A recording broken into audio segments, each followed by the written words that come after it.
स्वागत है आपका। मैं Vivek Bindra, founder and CEO बड़ा बिजनेस .com। आपने आज थंबनेल पे बिल्कुल ठीक पढ़ा है, बिना इन्वेस्टमेंट के बड़ा बिजनेस कैसे करें। क्योंकि आप आए हो ना बड़ा बिजनेस .com पे, तो आज बात करेंगे। आपके पास पैसा नहीं है तो बिना पैसा लगाए बड़ा बिजनेस कैसे करें। आज का मॉडल है B2B2C। ये B2B2C क्या होता है? पहला बी, दूसरा बी और सी। पहला बी हूं मैं, यानी कि मेरा बिजनेस मी। दूसरा बी है इंटरमीडियरी, कोई ऐसा सहयोगी जिसके पास है सी, यानी कि कंज्यूमर। तो मैं दूसरे बी के साथ मिलकर, जिसके पास उसका कस्टमर है, उसका एक्सेस ले लूं। ये एक म्यूचुअल बेनिफिशियल सर्विस का, प्रोडक्ट को डिलीवर करने का एक चैनल है, जिससे मेरी कॉस्ट कम हो जाएगी, क्योंकि मुझे कस्टमर ढूंढने के लिए पैसा नहीं खर्च करना पड़ेगा और मेरी एक प्रिडिक्टेबल ग्रोथ हो जाएगी। और ये कोलैबोरेशन के प्रोसेस में, इसको देखो व्हाइट लेबलिंग नहीं कहते। आपने मेरा व्हाइट लेबलिंग पे वीडियो देखा हुआ है। व्हाइट लेबलिंग में क्या है? मैं दूसरे बी के नाम पे माल बनाऊंगा, यानी कि इंटरमीडियरी के नाम पे माल बनाऊंगा, वो मेरा माल बेचता है और मेरा नाम तो होता ही नहीं। लेकिन यहां पे व्हाइट लेबलिंग नहीं है, वो मेरा ब्रांड भी है, उसका ब्रांड भी है।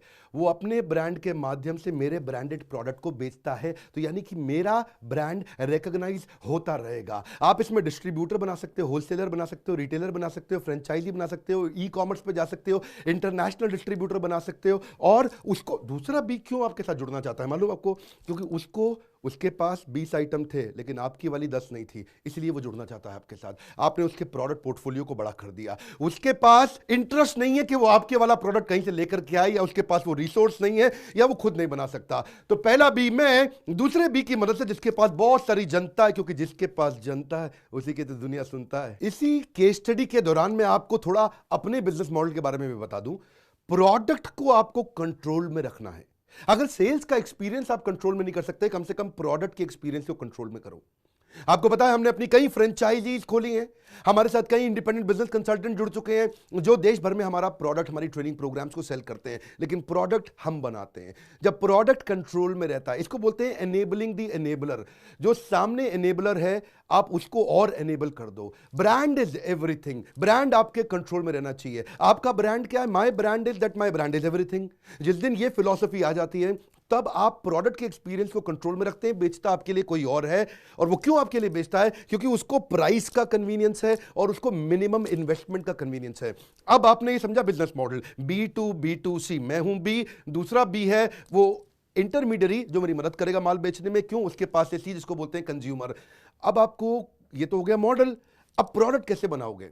प्रोडक्ट का रूल क्या है? Hassle premium. जितना बड़ा हैसल उतनी बड़ी प्रीमियम, जितनी बड़ी प्रॉब्लम उतना बड़ा प्रीमियम। प्रीमियम क्या है? या तो आपको मार्केट शेयर बड़ा मिलेगा या मार्जिन बड़ा मिलेगा। तो कोई भी बिजनेस के अंदर एंटर करते हो, पहले बड़ी प्रॉब्लम ढूंढो जिसको आप सॉल्व करोगे। जैसे मैं आपको अपनी एक और तारीफ कर देता हूं, मेरी थोड़ी आदत है बीच बीच में कर लेता हूं। मेरे लीडरशिप फनल के पार्टिसिपेंट वीरल, एक गुजराती लड़का, यंग लड़का, और वो पढ़ाता था technical IT computer education programs. उसने B2B2C मॉडल को ध्यान से समझा, और उस मॉडल में उसने देखा कि सबसे बड़ी मार्केट की प्रॉब्लम क्या है। आप जानते हैं हमारा जो देश है, इस देश के अंदर हर साल अगले 20 साल तक 1.25 करोड़ बच्चे, 1.25 करोड़ यूथ नौकरियां ढूंढने वाले हैं।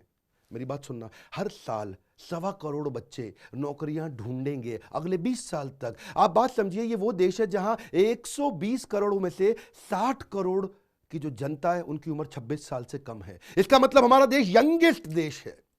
अब इसका एक दूसरा हिस्सा लो। आप जाते हो Naukri.com पे, मॉन्स्टर पे, जॉब के कई पोर्टल हैं, वहां हर समय बहुत सारी जॉब्स अवेलेबल हैं। लेकिन इतनी जॉब्स अवेलेबल होने के बावजूद बेरोजगारी अनएम्प्लॉयमेंट मुद्दा बना हुआ है। जब इतनी नौकरियां अवेलेबल है, तो लोगों की नौकरी लग क्यों नहीं रही? क्योंकि स्किल डेफिसिट है। नौकरी है, ऐसा नहीं है नौकरियों की संभावना खत्म हो गई है, पर वो बच्चे नहीं मिल रहे हैं जो वो नौकरी पे लग सकें। अब इस प्रॉब्लम को समझते हुए वीरल ने सोचा कि मैं B2B2C मॉडल बिल्ड करता हूं। मेरे ट्रेनिंग प्रोडक्ट बड़े पावरफुल हैं और इनको बाकी लोग अगर सेल करें तो मैं बिना इन्वेस्टमेंट के बिजनेस ग्रो करूंगा। आज का टॉपिक याद है ना आपको? बगैर इन्वेस्टमेंट के बड़ा बिजनेस कैसे करें। तो थोड़ा पहले इस प्रॉब्लम को और समझ लेते हैं 1 मिनट के लिए।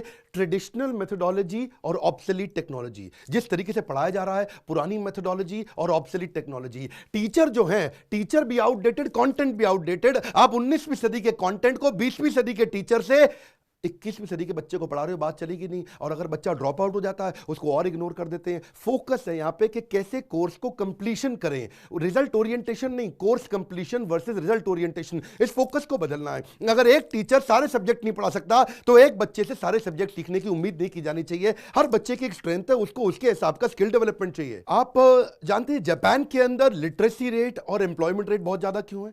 इंडिया में और जापान में पढ़ाई में फर्क है।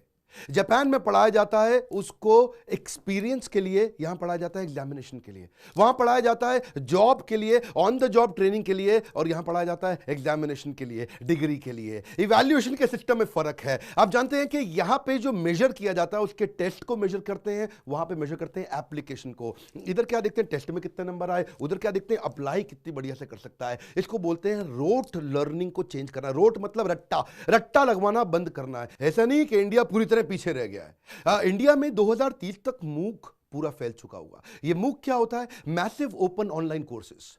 मैसिव ओपन ऑनलाइन कोर्सेज को बोलते हैं डिजिटल क्लासरूम, डिजिटल पढ़ाई।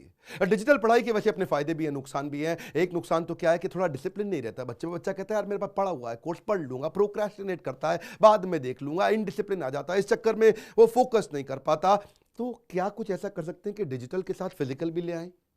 और डिजिटल और फिजिकल का कॉम्बो आजकल सारे इन्वेस्टर देख रहे हैं एडटेक इंडस्ट्री में। एडटेक मतलब एजुकेशन को टेक्नोलॉजी को साथ में जोड़ते हैं, बोलते हैं एडटेक।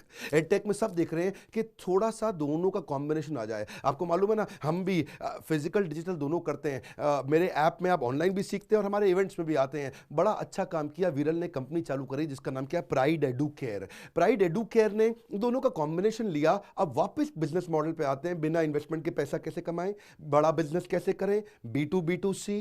तो विरल ने सोचा कि मैं बनाता हूं प्रोडक्ट बढ़िया बढ़िया, मैं बनाता हूं ऑनलाइन कोर्सेज। याद है ना, मूक, मैसिव ओपन ऑनलाइन कोर्सेज, लेकिन साथ में फिजिकल इंफ्रास्ट्रक्चर देना पड़ेगा। तो मैं इतने इंस्टीट्यूट कैसे खोलूंगा, मैं इतने सारे कोचिंग सेंटर कैसे खोलूंगा? तो अपने साथ वो दूसरा बी जोड़ लिया, जिसके पहले से कोई कोचिंग सेंटर चल रहा है, उसका ट्यूशन सेंटर चल रहा है, उसका कोई ऑनलाइन ऑफलाइन एजुकेशन चल रहा है, कंप्यूटर क्लासेस चल रही है, वहां उसको थोड़ा पार्टनर बना ले और उसके इंफ्रास्ट्रक्चर को यूज करके अपने माल को वहां बेचे। इससे क्या हुआ, इनका थोड़ा रिस्क अपना घट गया, प्रिडिक्टेबल अर्निंग हो गई, ग्रोथ तेज हो गई, लो कॉस्ट पे कस्टमर को एक्वायर कर लिया। अब इनकी मार्केटिंग भी एफिशिएंट हो गई और कस्टमर लेफ्ट आउट फील नहीं करता, क्योंकि अब ये कहीं पे भी कस्टमर को जाके कवर कर सकते हैं डिस्ट्रीब्यूशन चैनल के माध्यम से। लोअर रिस्क है तो स्टाफिंग को भी लेवरेज कर लिया, अभी दूसरे के स्टाफ को इस्तेमाल कर लिया, स्टार्टअप की कॉस्ट अपने आप ही कम हो गई। अब रीजनल मार्केट में जा सकते हैं, जिधर मन करे उधर जाकर क्योंकि वहां कोचिंग सेंटर कोई ना कोई सेंटर चल ही रहा होगा, तो उसको एक्वायर कर लें, कोई नया खोल लें। अब इसके माध्यम से उसको फीडबैक भी मिलने लग गया, वाइडर कस्टमर रीच के साथ में। अब विरल ने सोचा मैं अपनी कोर कॉम्पिटेंसी पे फोकस करता हूं, मैं प्रोडक्ट कंट्रोल करूंगा, बढ़िया ट्रेनिंग प्रोग्राम बनाऊंगा, बेचेगा मेरे बिहाफ पे कोई और, मैं खाली प्रोडक्ट कंट्रोल करता हूं, अगर प्रोडक्ट अच्छा होगा तो कस्टमर वापस आएगा। अब क्या था, अब इस मॉडल को थोड़ा और इवॉल्व करते हैं, इस मॉडल को समझते हैं कि कैसे किया। अब प्रोडक्ट बना लिया, प्रोडक्ट बना करके बढ़िया अच्छा क्वालिटी का प्रोडक्ट बनाओ, उसमें एनिमेशन डालो, उसको सॉलिड वीडियोस बनाओ, छोटे छोटे कोर्सेज तैयार करो, फिर जिसका सेंटर चल रहा है उसको बोलो कि आप एडमिशन और रजिस्ट्रेशन कर लो, और उसके क्लासरूम में ऑनलाइन पढ़ाई फिजिकल इंफ्रास्ट्रक्चर के साथ में करेंगे, फिजिकल प्लस डिजिटल। अब अगर बच्चे को कोई डाउट आएगा तो उसका डाउट रेजोल्यूशन हम लोग सेंट्रल ऑफिस से, हेड ऑफिस से कर लेंगे, उसका ऑनलाइन एग्जामिनेशन भी ले लेंगे और उसके असाइनमेंट का इवैल्यूएशन भी कर लेंगे, उसको सर्टिफिकेशन भी दे देंगे और फिर इंटर्नशिप लगवाएंगे। बच्चे की दिक्कत क्या है, उसको इंटर्नशिप चाहिए और उसको जॉब लगवा दो, जॉब नोटिफिकेशन। अगर 100% इंटर्नशिप मिल जाए तो जॉब लगने के चांसेस अपने आप बढ़ जाते हैं। तो थोड़ा मॉडल इवॉल्व हुआ।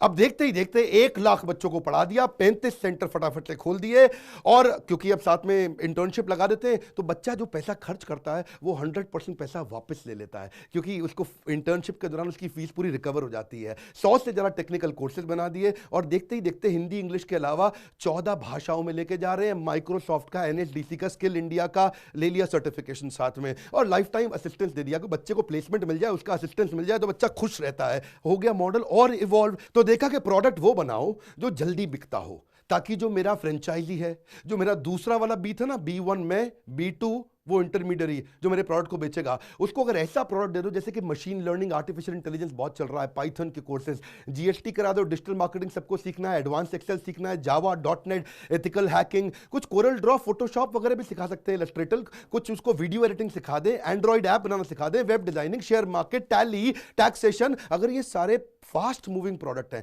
अगर इनको जल्दी जल्दी सिखा दें एनिमेशन, प्रोग्रामिंग, कंप्यूटर बेसिक्स, तो फिर वो जल्दी बेच देगा, क्योंकि ये क्या है, ये जॉब ओरिएंटेड कोर्सेज हैं। इससे होती है ग्रोथ। अब वो 35 से हो जाएंगे 350 आउटलेट का मतलब यहाँ एजुकेशन सेंटर। इससे कंपनी की वैल्यूएशन बढ़ती है, एक लॉन्ग टर्म कमिटेड पार्टनर आपको मिल जाता है, बेटर क्वालिटी मैनेजमेंट आपको मिल जाती है, और फ्रेंचाइजी ऐसी जो इनोवेटिव रहेगी। इसकी वीरल की थोड़ी दिक्कत रहेगी इसमें, हमेशा वीरल को मार्जिन हमेशा कम रहेगा, क्योंकि मार्जिन दूसरा वाला भी कमाएगा ना, उसको भी तो बीच में कमाना है। तो वीरल क्या करेगा, कोर्स को सस्ते में बना करके देगा। तो वीरल की दिक्कत यह है कि थोड़ा मार्जिन तो कम रहेगा वीरल के पास, पर स्केल बढ़ने लग जाएगा, और इससे क्या होगा, प्राइड एडुकेयर पूरे देश भर में फैलेगा, गांव गांव तक जाएगा। क्यों जाएगा गांव गांव तक?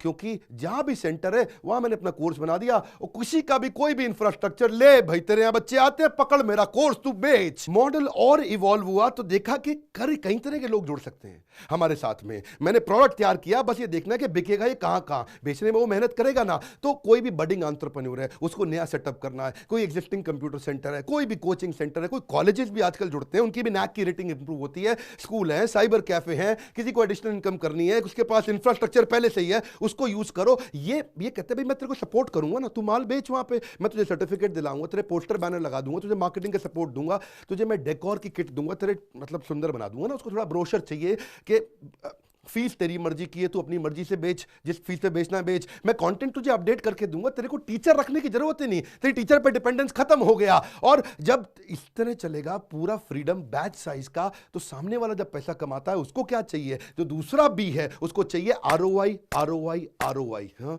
बस उसको आरओआई मिल जाए तो वो तो उसके साथ में कहेगा भाई मैं तुझे वीरल जिंदगी भर प्राइड एडुकेयर छोड़ूंगा नहीं। ऐसे बिजनेस मॉडल इवॉल्व होते हैं। आपको बता दूं, वीरल हमारे पहले लीडरशिप फनल में आए, वहां से बाउंस बैक में आए, एवरीथिंग अबाउट एंटरप्रेन्योरशिप में आए। मैं जो कोर्स लॉन्च किया वीरल ने उसको ज्वाइन किया।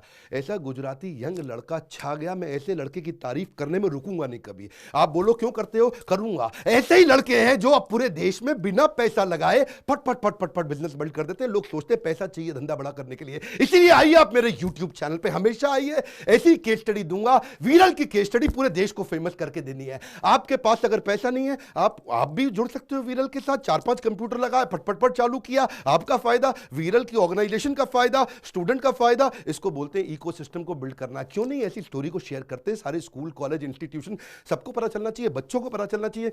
ऐसे प्रोग्राम का होता है फायदा, जिससे आपका भी दिमाग खुलता है। जितना ढक्कन मोटा उतना धंधा छोटा। आज जानते हैं वर्ल्ड का नंबर 1 एंटरप्रेन्योरशिप यूट्यूब चैनल बनाए। क्यों बनाए? क्योंकि हम ऐसे एंटरप्रेन्योरशिप की आपको ट्रिक्स देते हैं। वीरल के साथ जुड़ना चाहते हैं, प्राइड एडुकेयर, उनके बोर्डलाइन नंबर पे आप उनको फोन कर सकते हैं।